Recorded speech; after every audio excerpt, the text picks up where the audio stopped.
Kerry Cassidy, welcome to the show. Thank you. I'm glad to be here. Now, Kerry, just tell us a bit about your work to begin with. Okay, well, the way it started is I guess you would call me a frustrated filmmaker, and I was working in Hollywood trying to package sci-fi projects, doing a great deal of research on the internet in the areas of black projects, conspiracies, you name it, and putting that into also my own screenplays and trying to shop those around Hollywood.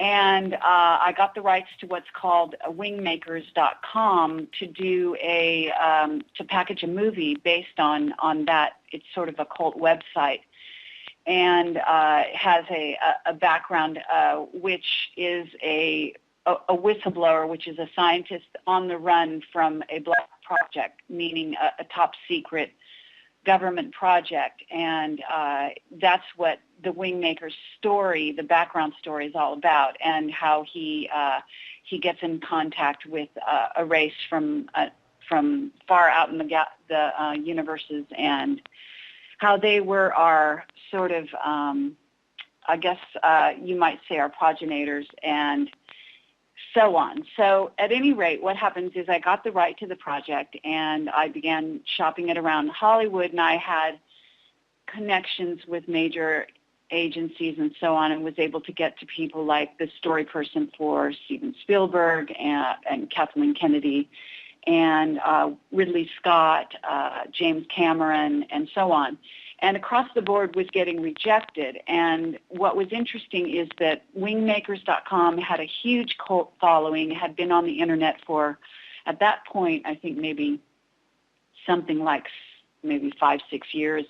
And it was very, very well loved as a multimedia website, and perhaps you're familiar with it. Yes. But at any rate,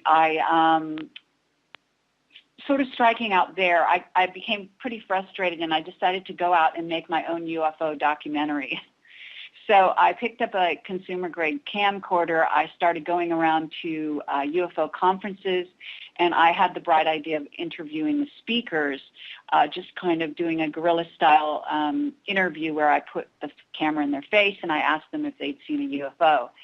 And there's a short now on the Project Camelot website under shorts that you can view that shows you what I came up with. At the time, I was very, I guess you might say, successful, unexpectedly so, and I had a great rapport with the various speakers and so on. And at that time, I met up with my then-to-be partner in Project Camelot, Bill Ryan, who was a webmaster writer who had volunteered to document and put all these letters from a source called Anonymous regarding the Serpo project. It was serpo.org. I think projectserpo.org is the formal name of the website now. And originally it was part of a news group that was getting releases from this DIA source, as it happened, Defense Intelligence Agency, for those not in the know, and they were doing releases about an alien-human exchange program that supposedly happened back in the 1960s. So these releases were being put on this news group. Bill Ryan volunteered to create a website. He did so very well, and kind of became a sort of front man for the Defense Intelligence Agency release of this information, although it was never formally acknowledged by them that they were involved. And so during that time, I connected with Bill, seeing his name as being associated with the Serpo.org project, so I contacted him for an interview as part of my guerrilla filmmaking thing, and went to Laughlin in Las Vegas to the UFO conference there year in 2006 and interviewed him. We hit it off, and then I went to Egypt because my mother had passed on, and I got a small inheritance with William Henry and Jordan Maxwell, both very well-known names in this sector, in search of Atlantis and the signs of Atlantis in Egypt. On the way back, Bill promised to show me the sort of power places in England. So we visited Stonehenge and other places of megaliths, including a place called Tintagel. And Tintagel is one of the former homes, supposedly, of King Arthur. When I went there for the first time, I had a lot of past life recall coming in, which was something that did happen to me from time to time in various places when I would visit them around the world. And Bill had some sense of a past life recall there, but not as clear as mine. And basically what happened is we really hit it off. We decided to create Project Camelot right then and there, inspired by the King Arthur round table, and a place where people would come, gather, and basically the Knights of the Round Table all on sort of one level, rather not a hierarchical power structure, and basically based around truth.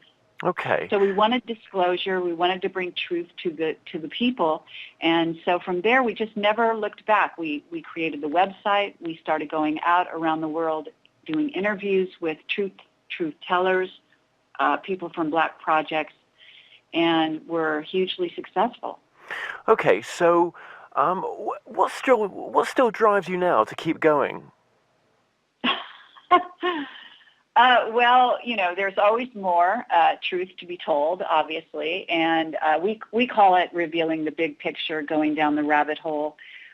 We're actually at a very exciting juncture in that trajectory, if you will, because right now, as you may know, there are a lot of secrets being revealed across the board in all aspects of society, WikiLeaks being one of the prime examples of where documents are coming to the surface. Now, some of these are being released, believe it or not, by intelligence agencies and so on purpose, partly because there is a huge gap that exists between what is in essence a rogue humanity that has now almost separated itself from the mainstream humanity and is involved in, as I said, these Black projects. There's a secret space program. They're going off-world on a regular basis, and they're establishing colonies in places like underground on Mars and the Moon, etc.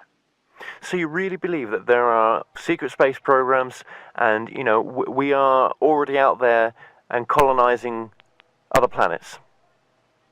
Yes, believe it or not, we are. Based on our whistleblower testimony, now you can evaluate the interviews by watching our videos, because our style is to put the camera really without formality in front of the person, to ask them questions and to talk with them for mostly around 2 hours. It's not a soundbite type of interview. It's not edited. I don't take out their testimony unless there is some legal ramification with naming a name or some kind of something like that. But by and large, what you see is what you get. And it's a great way to evaluate body language, determine for yourself whether the truth of what they say is resonating. And we've basically become rather famous for doing this. Right. So, okay, so if I sum this up then, Kerry, you're an investigator and documentary journalist, and you're collecting witness testimony. Now, you've just mentioned some extremely amazing, facts there. Well, your truth regarding, offshore space programs. But just getting back to some of these witness testimonies, what's some of the more interesting people that you've interviewed for witness testimonies? And also, do they approach you? I mean, how are you finding these people?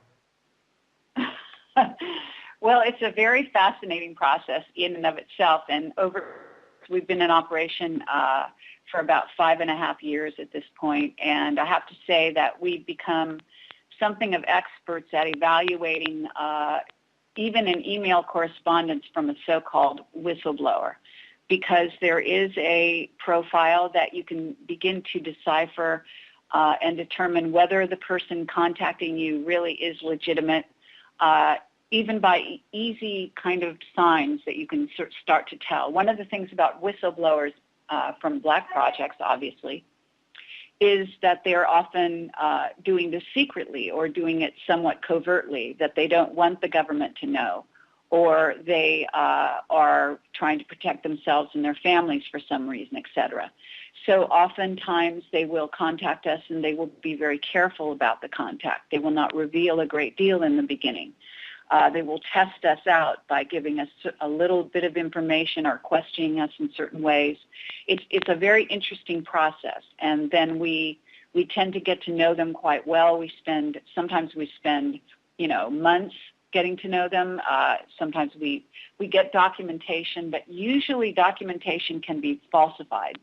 So we don't rely on documentation. We do what intel agencies would call something like triangulation. In other words, if they tell us something and we get that information somewhere else, two other sources coming to us completely unconnected from different directions, oftentimes that will end up to be something that is very likely, for example. As far as how do they come to us in many, many different ways, sometimes through other connections, sometimes directly through an email that they just, as I say, write to us, and then we get in touch with them that way.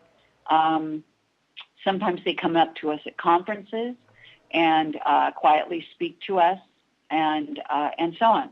So it can be in a myriad of ways. As far as some of the more amazing people that have approached us, or we've gotten in contact with, one of which we would call Henry Deacon. He's probably one of our premier whistleblowers of all time. He eventually did come out under his own name, although now he's gone in hiding again. And his true name is Arthur Neumann. And he's on our website. And one of the ways to find, especially some of the earlier testimony, is by going to what's called the Camelot Library and using the drop-down menu on the right-hand side and just going by name. We have well over 200 hours of video and audio testimony. I also have a weekly radio show on American Freedom Radio. So I'm constantly sort of expanding what we're doing here and interviewing new people all the time. Right. And, I mean, are you in danger for some of these releases of information? I mean, why are you allowed to, host these kind of videos on your site with apparently, as you say, whistleblowers? Why do you think? Well, what happens is it's a very interesting double-edged sword. So you can appreciate that the government and intelligence agencies and covert projects, if they were to come and tell us we couldn't do it, then they would have to be admitting that the person was a legitimate whistleblower. So we're in this strange gray area where if they hassle us or they make a big deal about the whistleblower that we're in contact with, publicly that is, then in essence it's like saying that's legitimate. So they can't admit the person is really a whistleblower because they'd be admitting the project was true, really a real project. So it's a catch-22 that they're in.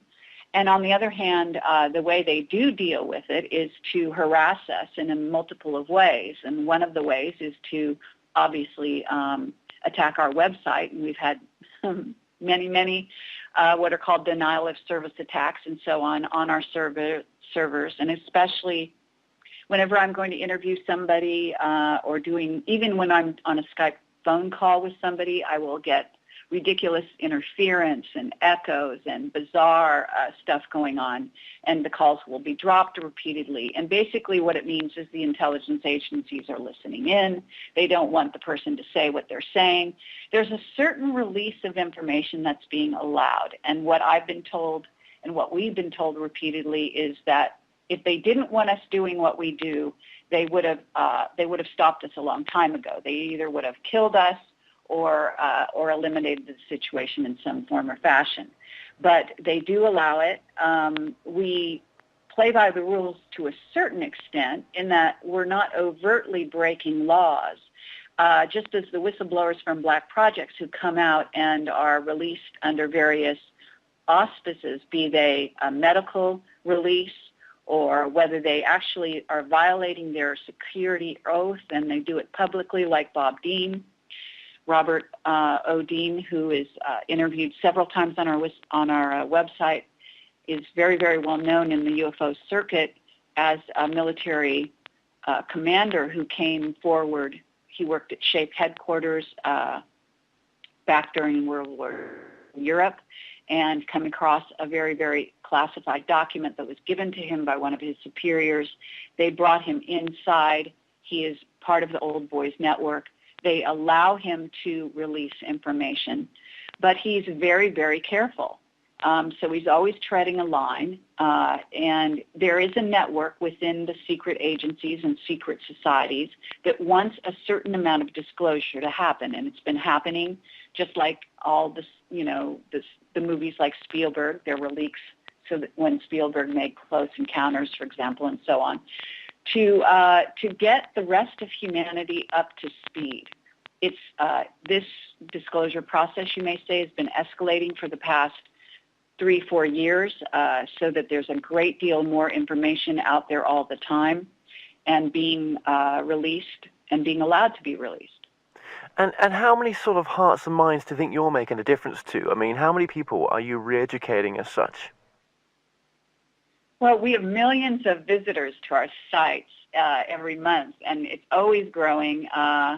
For example, I have 39,000 subscribers to my YouTube video channel. So every time I release a video, 39,000 people get notification that, there's a new Camelot video out there. Average videos get, viewers that go into the, 100,000s, 200,000s, that sort of thing. Like I said, we're growing our sort of populace, our audience, all the time. And I mean, obviously we're not the only site doing this, and we're not the only people doing this. So there's been a large movement for quite some time in this direction. In fact, I guess you might be familiar with Stephen's I'm sorry, the Disclosure Project. Stephen Bassett, yeah. Yeah. That's been out there was out there in the early 2000, I think it was, or something like 2001 at the latest. It didn't go very far. Stephen Greer, actually, is his name. Sorry, yeah. So that's okay. But at any rate, he went to a certain point. He released a book, and then he had done videoing of his witnesses, but he didn't release it back then, and that kind of stalled. So when we picked up the camera, what we did that was different than what had been done before was that I'm a filmmaker and editor, so I basically use my Mac editing software and do all the editing work. And, we have problems with lighting and sound, and they would zap our cameras constantly, interfering with scalar weaponry, with various witness testimonies. People think that a lot of the technical problems we have is because we're inept.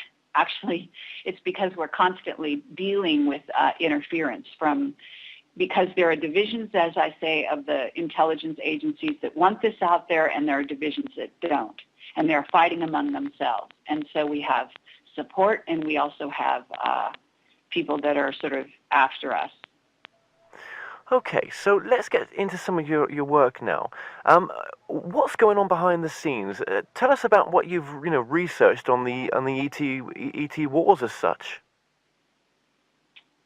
Okay. Well, I mean, there's a huge amount of stuff. I mean, first of all, there is a very strong indication that the Anunnaki are in charge of the Earth here.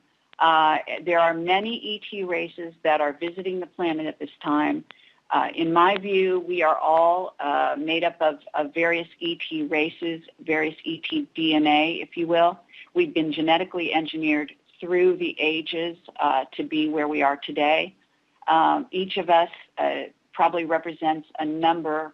Each individual, for example, may have as many as 20 different strains or more of ET, what you might call ET DNA.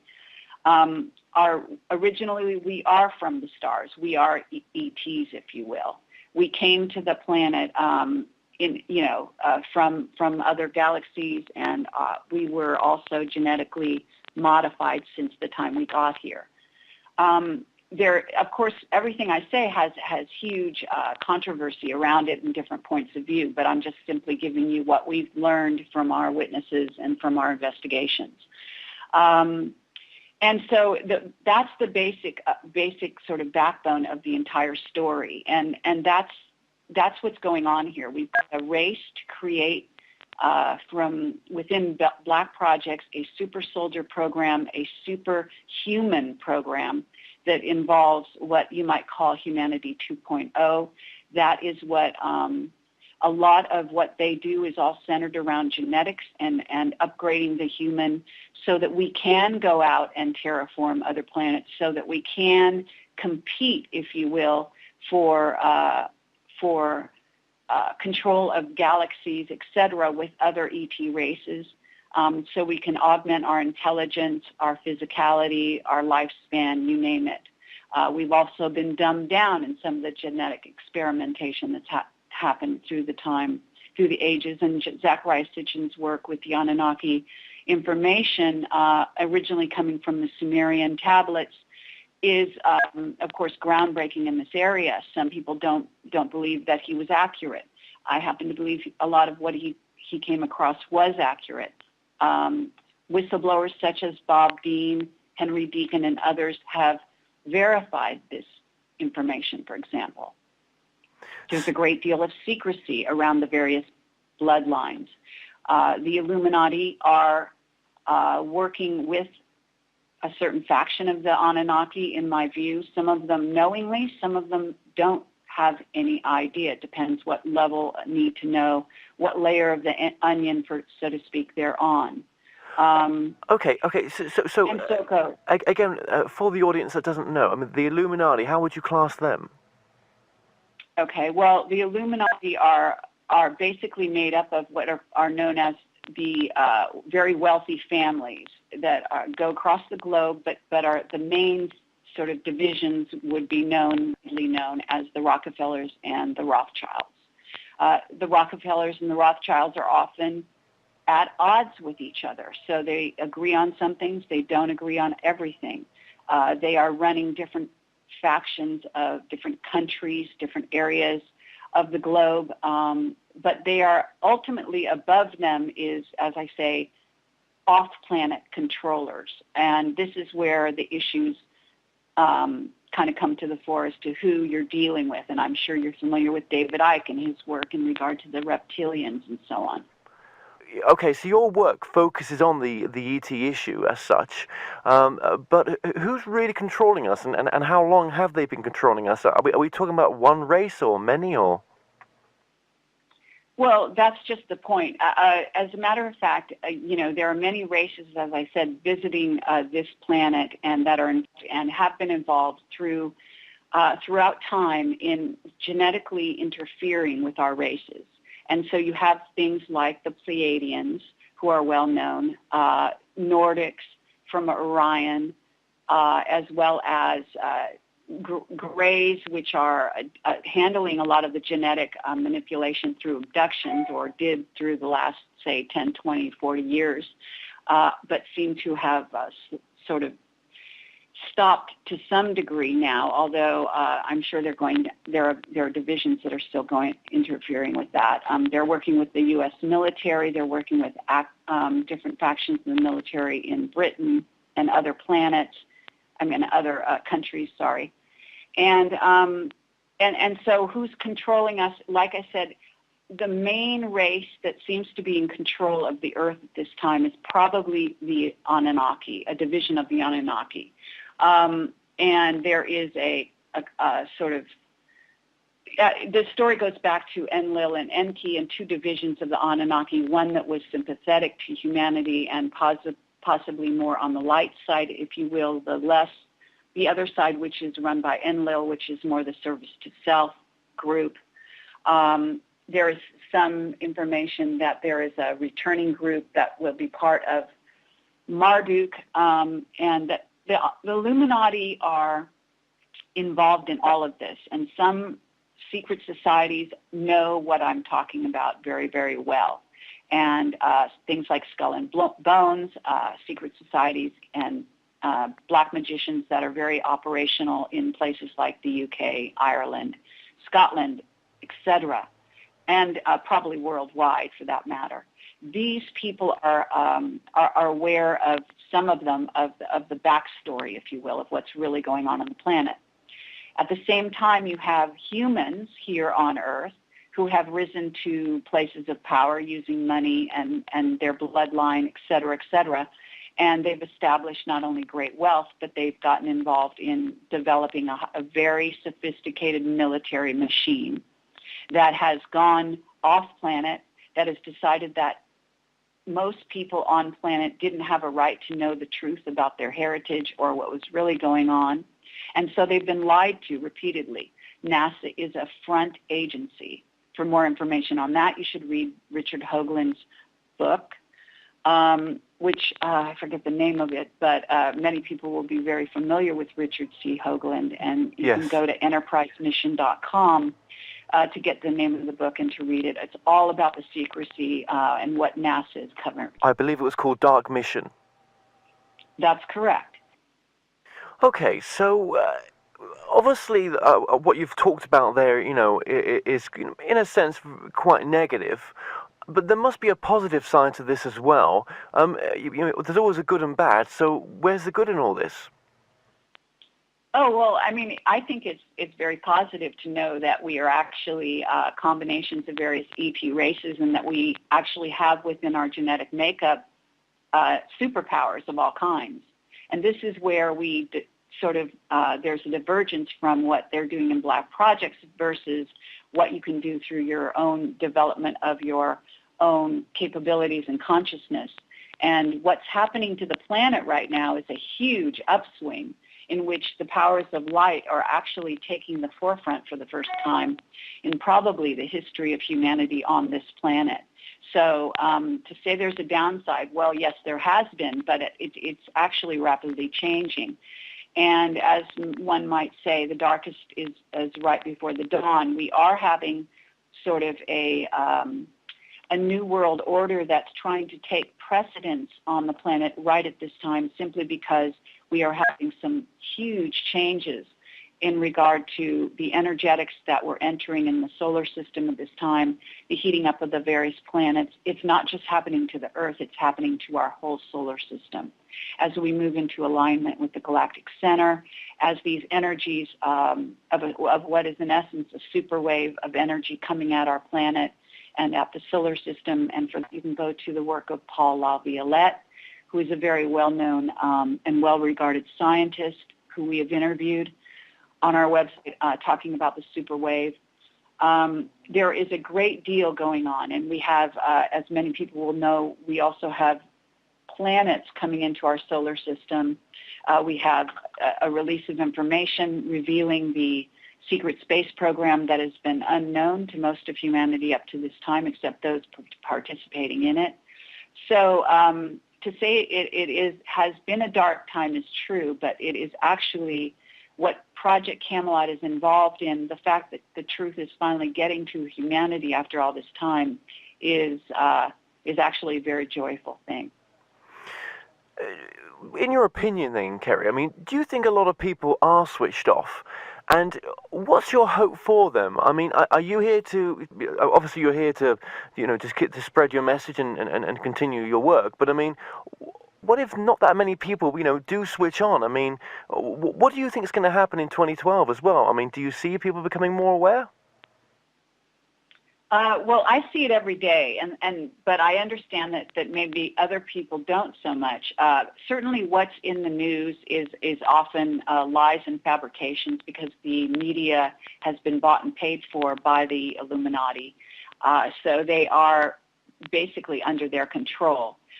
So not much gets out in the mainstream media, but the alternative media is alive and well, and there's a great deal of truth that does come through in that direction, and the Internet is basically been our huge friend in this regard.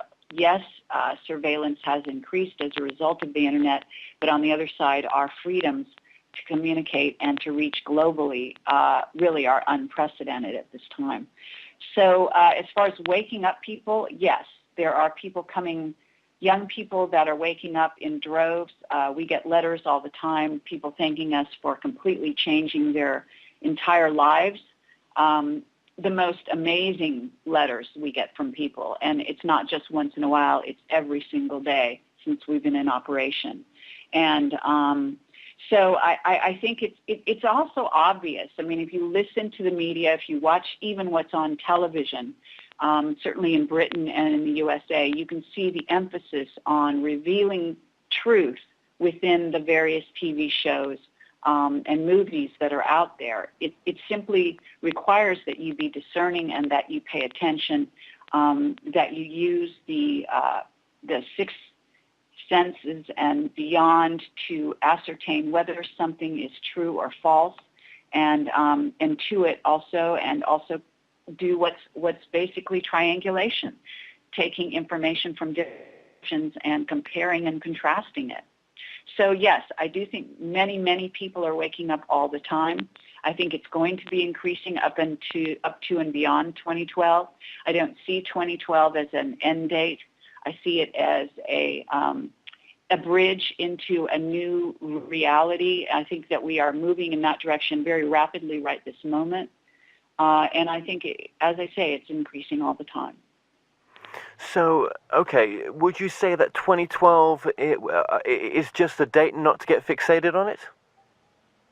Right. I mean, 2012 is well, first of all, you're naming a year, but, I believe based on all the information that we have, there will be some very strong events that will happen even this year, end of 2011, in the fall. There's a number of things that could be transpiring. If you listen to my recent Project Camelot roundtable video conference with Richard Hoagland and many very sophisticated researchers like Andy Lloyd, who is English, who's written a number of books, and one in particular called Dark Star, who has spent 10 years investigating Planet X, aka Nibiru, and has now turned to fiction, as a matter of fact, writing about the Anunnaki. And one might want to look at that and see why he has turned to fiction. I did an interview with him in the UK. So yes, in answer to your question, 2012 is just one more year in a trajectory in which you might call that something of a crescendo to an age. But I believe from there on, there are going to be momentous changes all the time. I believe that we are entering a stage at which more and more of humanity is going to be waking up to the truth. They will not be deceived by some of the lies that they've been told and taught for their entire lives by things like the Bible. The Bible contains a lot of truth, but it contains a great deal of falsity as well. Religions have kept people down and under the thumb of the Illuminati for many, many ages. These things are changing all the time. But do you not think some religions are there as a sort of sense of community more than a sort of dictation? Well, there has been an aspect of community. In fact, there's an aspect to community in all of the institutions, whether they be, the educational area or any other area, culturally, you name it.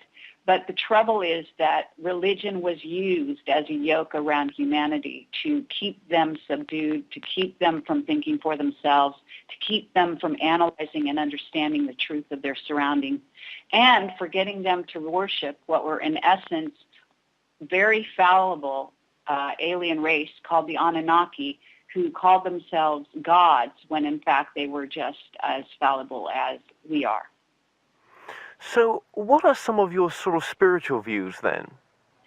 In essence, what I believe is that we are in, originally we come from source, which is God's source, however you want to look at that, that we're a strain of what's called angelic humans, that we have superhuman capabilities, that we've been dumbed down through the ages and kept in a sort of a prison planet situation, that we are all evolving as a result of that experience into self-realization and enlightenment, that knowing truth and becoming and recognizing the truth of the oppression that you've been under is an important step towards enlightenment, and an important one that humanity is going through at this time that I'm helping to facilitate.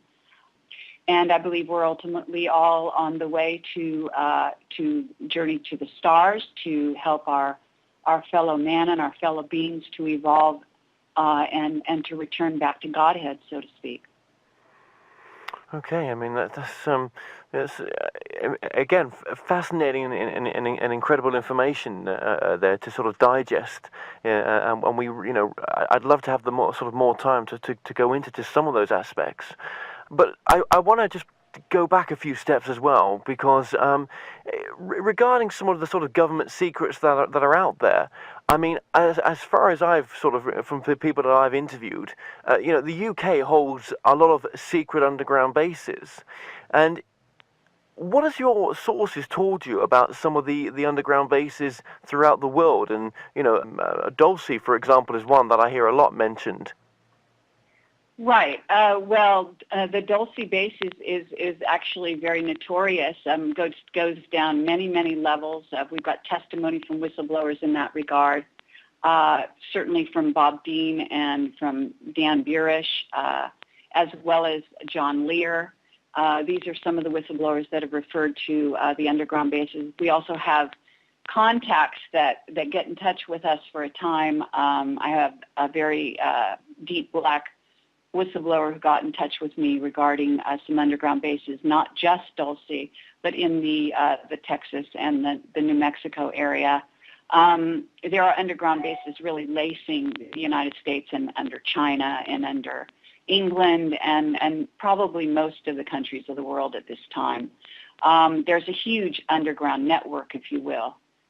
We hear from about underground bases in Norway, for example. We have an interview with a Norwegian whistleblower who contacted us in that regard on our website. And so it goes. There are huge underground bases in Switzerland where they could take their entire population, being a small, a sparsely populated country, into those bases in the event of some kind of a cataclysm-like scenario, and they do have plans for something of that nature.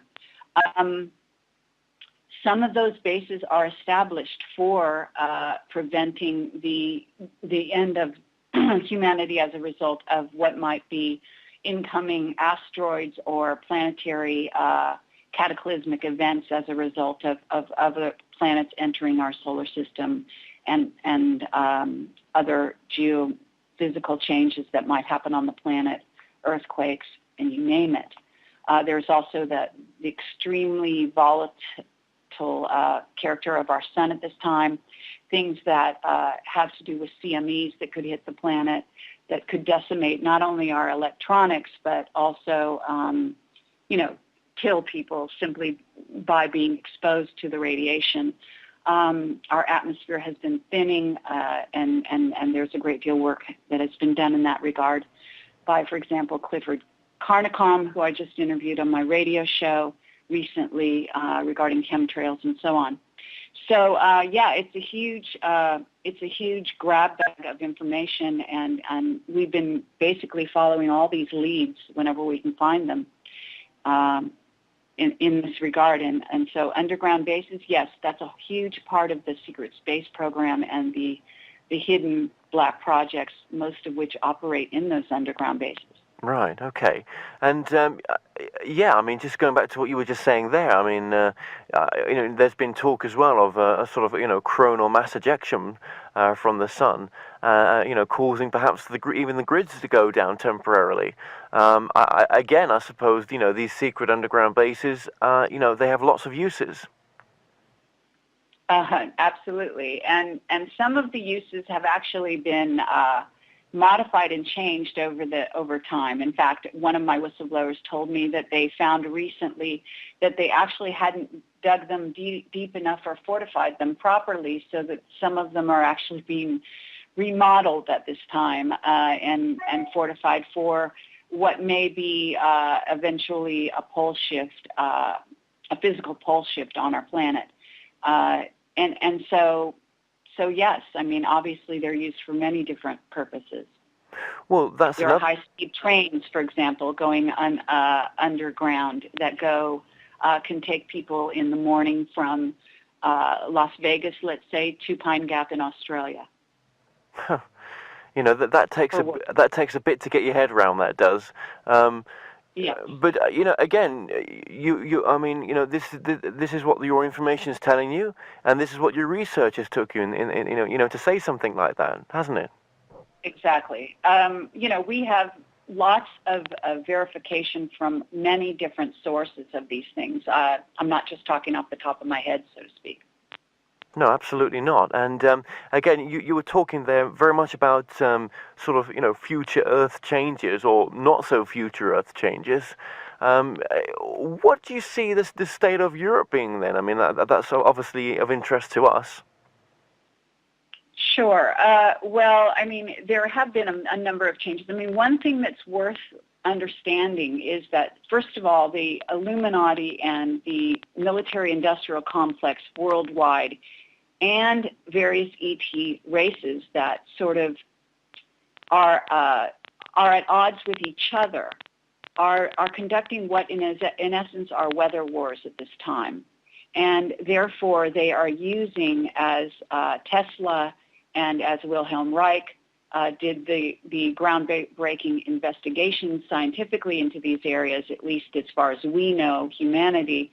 But this technology has been known to various ET races for ages. But in essence, we have totally manipulated weather going on the planet at this time.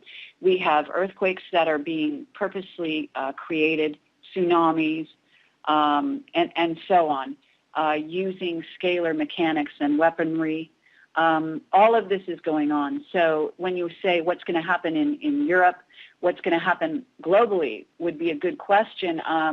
The trouble is, even if it wasn't going to be from a so-called natural occurrence, be that a CME, as you call it, from the sun, if, for example, they wanted to interfere with the CMA aimed at Earth, various ET races do have the wherewithal to redirect that energies, and they have probably done so over the ages.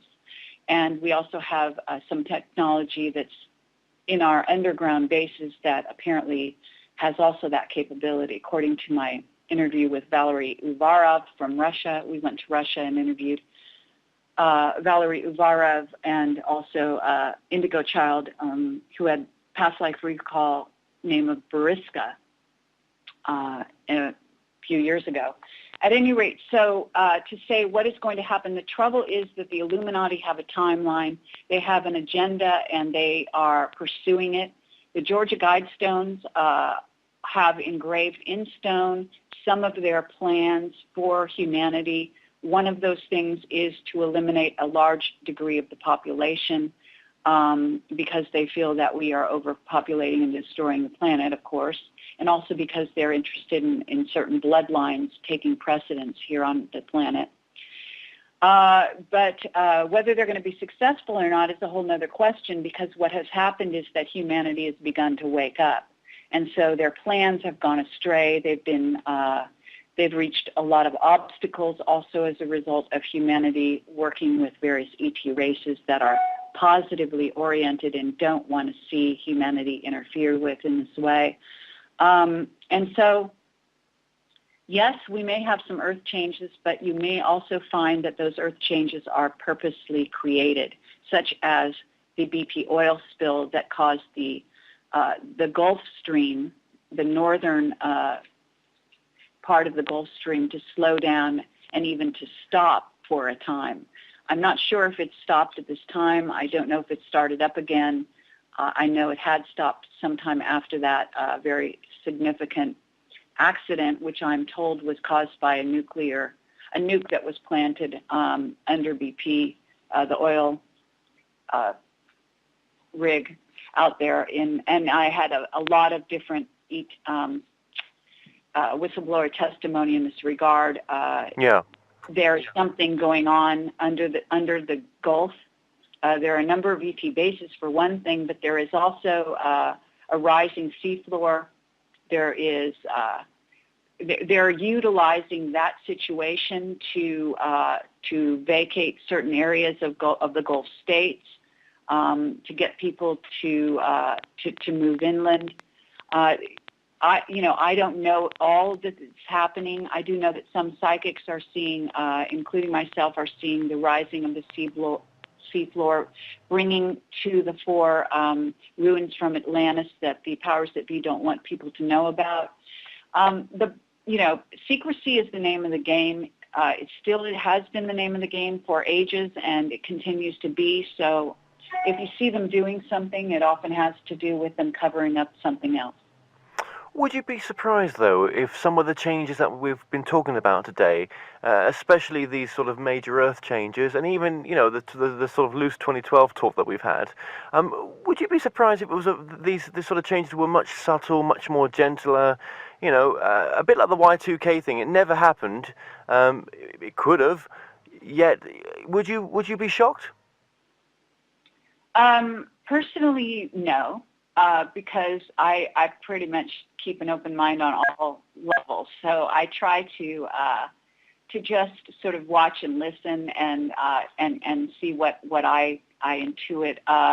There are different timelines operational, and so some of the things that people see, especially psychics and so on, are being fed not only misinformation and mind control, but there are also things that will occur to stop and to mitigate the changes, as you say. So as a matter of fact, I wouldn't be surprised at all if some of the changes were not as severe as people are predicting they will be. In fact, I'm working for that every day because I'm trying to raise consciousness. And in raising consciousness, a lot of the physical changes that we know and understand are happening because they are aimed at waking up humanity. If humanity wakes up, there will be no need for the jarring kinds of physical changes that may be in the pipeline. We are creating our reality. We are co-creating this reality as we go. And the Illuminati and all the different ET races are very well aware of this. So that it's not a one-way street. We are not simply victims in this scenario. We are very, very active agents, and so we can help change and mitigate those changes if we desire to do so. Enough of us. And you've mentioned a couple of times that you're I would call it sensitive or psychic. So are you psychic?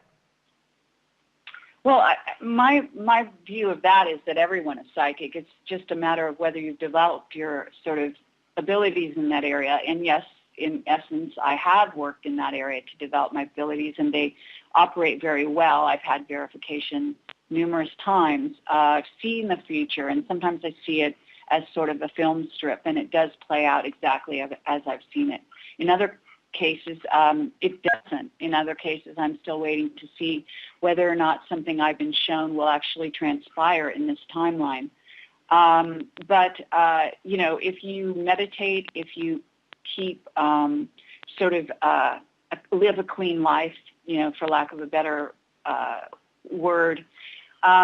This all helps to keep your chakras clear and also allows you to link up with your higher self and to tap into the universal mind, if you will, and get information. And do you ever question a lot of what you believe? I mean, do you ever not question your faith as such, but just question the process that you have to go through to get there? One of the reasons I'm very good at being an interviewer, I think, is because I question everything all the time, and I actually came into this incarnation doing so. So I like questioning. I don't take anything for granted. At this time, I have reached, you might say, some fairly solid conclusions about reality as we know it, or as most people don't know it, but I'm always open to revising that based on new information. And I think, the bottom line is to keep an open mind. I was very lucky in that I didn't have parents that sort of drilled the Bible into me or any other kind of religious upbringing. I had a very open upbringing, and so I didn't have I guess, a very solid, hard and fast belief structure that I was told that I must believe in or else. So it hasn't been a problem for me to keep an open mind and to investigate and push the envelope, as it were. Like you say, your questioning and the way you approach your interviews is a gift, isn't it? I guess you could call it a gift. I mean, yes. I mean, I feel that, I feel I'm on a mission here on the planet. I feel I came in with a mission. It does suit my personality to conduct interviews the way I do. I do get a lot of flack for it. A lot of people aren't used to it. They don't like it. They find it offensive. They're, all kinds of things. But I have to say that the whistleblowers that I interview, almost without exception, do like it and do resonate with it. So it's a very interesting dynamic that happens during an interview. It's really a magical process, I would say. Absolutely. And I know we're getting to the top of the hour here, but one of the questions I wanted to ask as well is, obviously you referred a lot to the Illuminati, and we've explained what that is for the audience, but where do the Freemasons fit into all this then?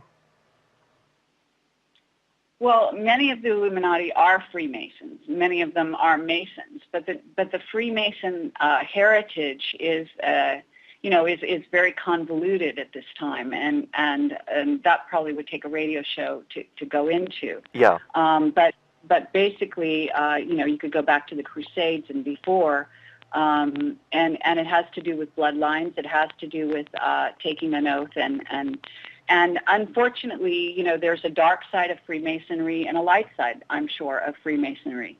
But I think by and large, you could also say that if anyone out there has studied the occult, you will know what I'm talking about, in that they're studying the same laws and hidden knowledge, regardless of what they call themselves. Yeah.